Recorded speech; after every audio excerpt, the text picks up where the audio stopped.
evening, Chris. Oh, are you guys ready? You want me to tell you kind of a funny story? Well, I think it's, well, maybe I shouldn't. I'm probably going to get in trouble here. Do it. I'm on video.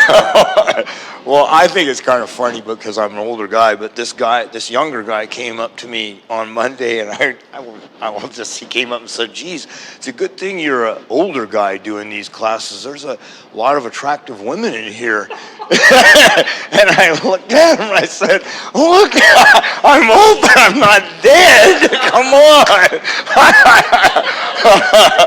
But I will tell you, though, I mean, I get it. There's very attractive women all over the place. But, you know, once I'm doing this, I actually talked to this guy about this. As soon as I'm in here, to me, you're athletes. I look at the beauty to me is the people's effort. Even though a person can be a beautiful body, if you want to say, that disappears pretty quick when I start seeing what kind of effort that body puts out.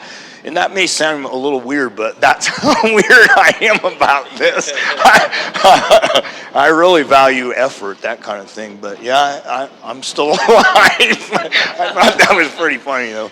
Okay, I'm actually going to talk to you a little bit about, most of you know that I had a leg injury, real serious leg injury, and I had to learn how to walk.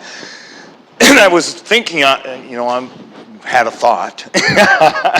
Yeah, I watch everybody run all the time out there. You know, there are all these different running styles all over the place. And in fact, video people, if you need to run, we're going to start working on something that if you can't run, you're in Alaska and it's frozen or something, you're going to learn how you can run right in your house, actually.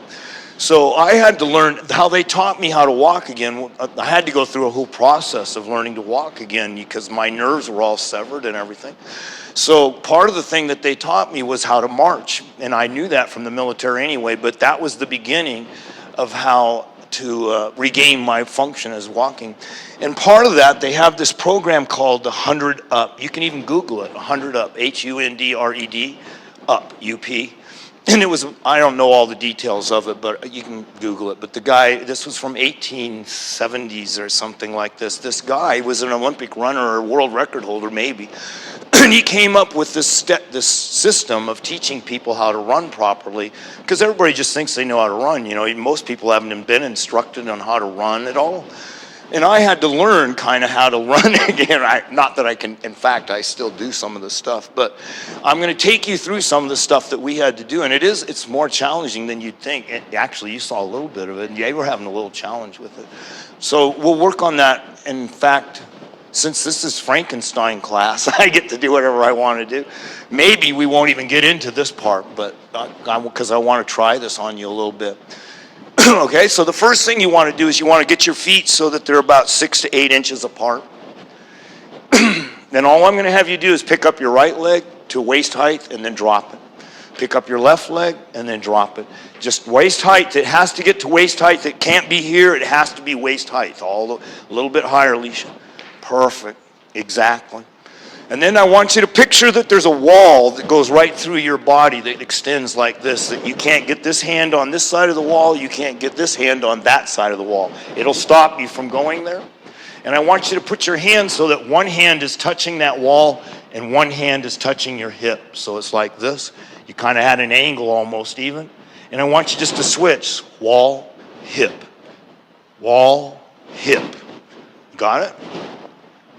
So now you're going to add your feet, and your legs as well. So when this hand's up, this knee's up, and then you got to balance. You can't go all over the place. You got a knee, got to be at the height of your waist. Opposite, opposite, opposite, and it touches that hip every time, and you stay in that groove. Are you tracking with me?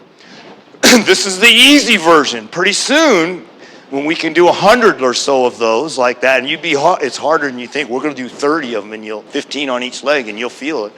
It'll be awkward. You'll start getting out of the rhythm and that kind of thing. But ultimately, we'll just be running in place, balls with our feet, just holding that pattern over and over like that. But I'm going to put you on a clock and see if you can do it on the 2-second clock, all right? But before we do that, I will take you through the show me. Show me an ATG.